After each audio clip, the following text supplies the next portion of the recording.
মেসির জন্য Europe football career বিসর্জন দিয়ে শুধুমাত্র মেসির জন্য ভালোবাসার টানে চলে আসলেন ইন্টার মায়ামিতে। ফুটবল ইতিহাসে কোনো কিংবদন্তি কি এমন ভালোবাসা পেয়েছেন? অবশ্য মেসি এই ভালোবাসা এমনিতেই পান না, পোহাতে হয়েছে অনেক কাঠখড়, স্বীকার করতে হয়েছে অনেক ত্যাগ। বরাবরের মতোই ব্যর্থতায় মুখ থুবড়ে পড়েছে, সতীর্থদের ব্যর্থতা আড়াল করে সব দায় নিজের কাঁধে তুলে নিয়েছেন। নিজে ম্যাচ ছাড়া হয়েও সেইটুকু তুলে দেন সতীর্থদের হাতে।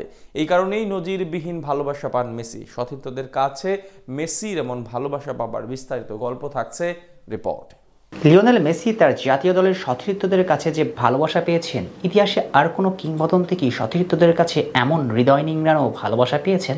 মেসির জন্য তার সতীর্থরা যেন টাকাকেও তুচ্ছ করতে রাজি। এই যেমন সদ্য সাবেক হওয়া অ্যাথলেটিকো মিডফিল্ডার রদ্রিগো রিপলের কথাই ধরুন না। মেসির ছোট্টবেলার বান্ধবী ও বর্তমান সহধর্মিণী অ্যান্তোনেলা রোকাজ্জোর চেয়েও যেন মেসিকে বেশি ভালোবাসেন আর্জেন্টাইন মিডফিল্ডার।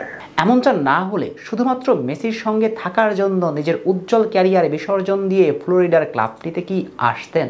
এমন করে ডিপল তার ভালোবাসার জানান দিয়েছেন অনেকবার। যদি আবারও তার প্রমাণ চান তাহলে দেখুন এই দৃশ্যটি। ইন্টার মায়ামির হয়ে জয়সূচক অ্যাসিস্ট করে লিও আতালাস ফুটবলারের সামনে মেজাজ হারিয়েছেন, তখনই তার পাশে দাঁড়িয়ে লিওর কাঁধে হাত দিয়ে দাঁড়িয়ে আছেন রদ্রিগো রিপল। যেন কোনো ফুটবলার নন তিনি, বরং 8 বারের ব্যালন ডি'অর জয়ী মেসিকে আগলিয়ে রাখার জন্যই শুধু গায়ে জড়িয়েছেন মেড ইন পিঙ্ক জার্সিটা। সতীর্থদের এই ভালোবাসা ইতিহাসে আর কোনো কিংবদন্তি ফুটবলার পেয়েছে বলতে পারেন? পুরো দুনিয়া তল্লাশ করলেও এমন চা দেখাতে পারবেন না। অবশ্য যদি ভেবে থাকেন লিও এই ভালোবাসাগুলো শুধুমাত্র মহাতারকা হবার জন্যই পেয়েছেন, তবে আপনি এখনো ভুলের স্বর্গেই বসত করেছেন। এই ভালোবাসাগুলো পেতে মেসিকে পাড়ি দিতে হয়েছে হাজারো মাইল পথ। একটা সময় ছিল যখন সবটা নিংড়ে দিয়েও ব্যর্থতার গণ্ডি পেরিয়ে যেতে পারছিলেন না লিও। কখনো কখনো টুর্নামেন্টের সেরা খেলোয়াড় হয়েও দলের সব ব্যর্থতা নিজের কাঁধে তুলে নিতে হয়েছে। হিগুয়েন অ্যাগুয়েরোদের গায়ে আঁচ লাগতে দেননি একটা বারও। তারপরেও তো নিজের স্বদেশী কিংবদন্তি ডিয়েগো মারাদোনা পর্যন্ত তার নেতৃত্ব গুণ নিয়ে প্রশ্ন জুড়ে দিয়েছেন, তবুও চুপটি করে সবটা শুনেছেন লিও। শুধু কি তাই, আজকের এই রদ্রিগো ডিপলদের নিয়েই 2019 কোপা আমেরিকাতে ব্যর্থতায় আবারও ভাঙে লিওর স্বপ্ন। এর পরেও তরুণ ডিপলদের বুকে নিয়ে সাহস জুগিয়েছেন, স্বপ্ন দেখিয়েছেন, দেশের জন্য লড়তে শিখিয়েছেন। বিশ্বকাপে মেক্সিকোর বিপক্ষে ডু অর ডাই ম্যাচে মাঠে নামার সময় সবচেয়ে বড় ডেডিকেটেড ছোট ভাই যখন চাপে পড়ে আছেন শঙ্কায়, তখনই ভালোবাসার এমিকে বুকে জড়িয়ে ধরে বলেছিলেন, এত ভয় পাচ্ছ কেন দিবু, আমি আছি তো।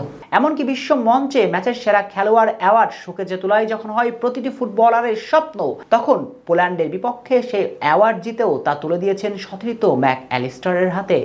আর এমন একজন নেতার জন্য, বড় ভাইয়ের জন্য নিজের ফুটবল ক্যারিয়ার সঁপে দিতে প্রস্তুত থাকবেন ডিপলরা, এটাই তো স্বাভাবিক। কারণ এমন নেতা পৃথিবীর ইতিহাসে আপনি কোথায় পাবেন বলুন তো?